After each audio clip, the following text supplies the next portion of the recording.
Yo, what's up mga kaibigan? Halina tayo magkwentuhan. So we all know the drama between Coach Chat Reyes, Coach Tab Baldwin at SBP o Samahang Basketball ng Pilipinas. Wala naman yatang hindi sasang-ayon kapag sinabi natin na si Coach Tab Baldwin ang mas magaling na coach o fit na coach sa international games.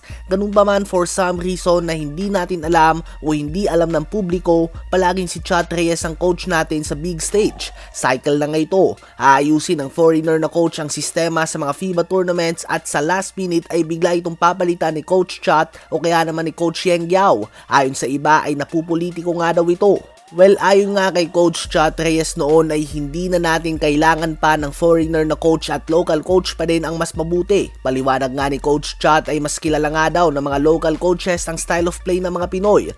Well, ang sa akin nga ay totoo naman ito, mas kilala talaga ng mga local coaches ang style of play ng mga Filipino basketball players. Ngunit mas kilala nga ng mga foreign coaches ang style of play internationally at kailangan natin mag-adapt dito. Ang style of play nga ng mga Pinoy ay zone defense at panay isolation.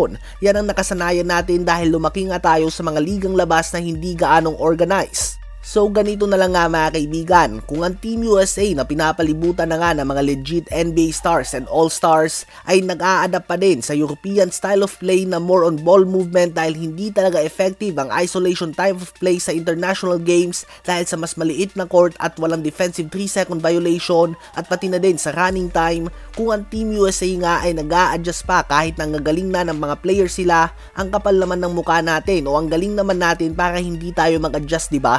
It is a must, hindi na tayo kulang sa height, talent, passion, and experience, bagkus may mali lang talaga sa sistema natin. Hopefully nga ay magising na sa katotohanan ng SBP at agapan na ito habang hindi pa naiinip ng sobra mga Filipino basketball fans at patuloy pa din itong sumusuporta sa ating Gilas Pilipinas kahit na minsan ay nakaka-frustrate na din talaga. Ano ba masasabi nyo tungkol dito? Habang ito naman ang naging resulta ng games kahapon sa FIBA World Cup Day 4, talo na naman ang China kontra sa South Sudan sa score na 89-69. Nanguna dyan si Carlik Jones na gumawa ng 21 points and 6 assists at 16 points din kay Kuwani.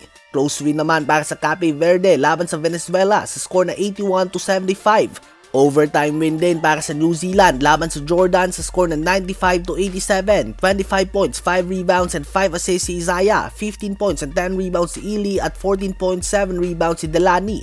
Nasayang naman ang 39 points and 9 rebounds si Rondae Hollis Jefferson, 22 points, 9 assists ni Ibrahim at 19 points, 10 rebounds si Doverioglu.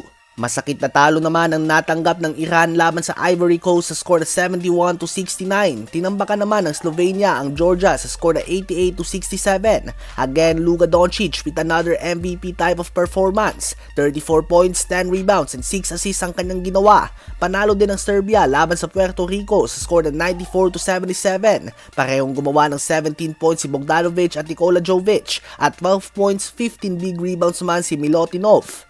Big win din para sa Team USA laban sa Greece sa score na 109-81. Nanguna dyan ang 15 points, 5 rebounds and 6 assists ni Austin Reeves at 13 points si Jalen Bronson at Anthony Edwards. At sa ating last game ay panalo ang Spain laban sa Brazil sa score na 96-78. 15 points si Aldama at 14 points naman si Willie Hernan Gomez.